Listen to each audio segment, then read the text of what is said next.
عليكم ورحمة الله وبركاته. ازيكم يا باشمهندسين؟ اخباركم ايه؟ يا رب تكونوا بخير. معكم محمد سعد، مهندس مدني من قناة معلومة هندسية.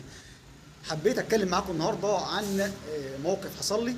انا النهارده كنت طالع استلم شقة ملو وتربيع وتطبيل، فظهرت معانا مشاكل زي اللي احنا شايفينها قدامكم في الصورة دي.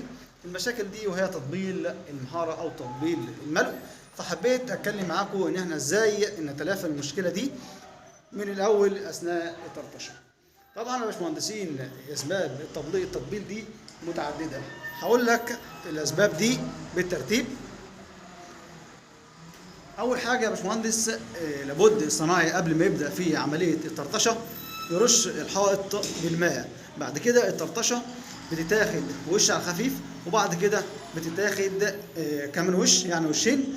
تالت حاجة الترطشة تكون معايا بالمسطرين مش بالكوز عشان ما تسيلش مني، لأن الترطشة لابد تبقى ترطشة مسمارية، وخاصة عند الأعمدة. يعني ادي عمود اهوت زي ما احنا شايفين كمية التطبيل فيه قد ايه، وده عشان خاطر لو بصينا في الترطشة هنلاقي ان الترطشة في الأساس ضعيفة خالص، ما كانش فيه طرطشه. لابد لما اجي استلم الطرطشه دي تجرحني في ايديا، عشان كده سموها طرطشه مسماريه. هنا اهوت انا بمشي ايدي خالص على العمود، ما فيش اي حاجه خالص حسيت بها، يعني الطرطشه دي تعبانه جدا.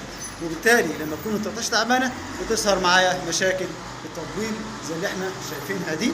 طبعا دي كانت اول شقه بنستلمها الصبح، وبصراحه انا كمهندس محمد اتفلت خلص من الشغل في اليوم ده، ولكن يعني بنحاول على قدر المستطاع نعالج المشكله، اننا بنشيل او بنكسر الاماكن المطبله زي اللي احنا شايفينها قدامنا في الصوره دي، وبعد كده بنستخدم ادي بوند ونطرطش المكان تاني ونرمها، ولله الامر من قبل ومن بعد. فلابد انت كمهندس تنفيذ واقف في المكان. بند البياض عندك من اهم البنود اللي لازم تتابعها خطوه بخطوه، من اول استلام المباني يكون مستلم معاك كويسه وراسيه، عشان لما تكون المباني راسيه معاك تلاقي الملو طالع معاك كويس، وما تحتاجش ان انت تلبش او تعظم في الشغل بتاعك. والطرطشه زي ما قلنا برضو تستلمها استلام صحيح، تكون طرطشه مسماريه بسمك نصف سنتيمتر. دي طبعا كانت الاسباب وطرق العلاج. طبعا برضو ده حل اللي هو الحل التقليدي اللي احنا شغالين بيه. بنحاول على قدر المستطاع ان احنا برضو ما نكلفش نفسنا ونلم المشكله على قد امكانياتنا. دي كانت معلومه النهارده او فيديو اليوم. لو عجبك الفيديو ما تنساش تعمل شير ولايك واشتراك في القناه عشان الكل يستفيد. والسلام عليكم ورحمه الله وبركاته.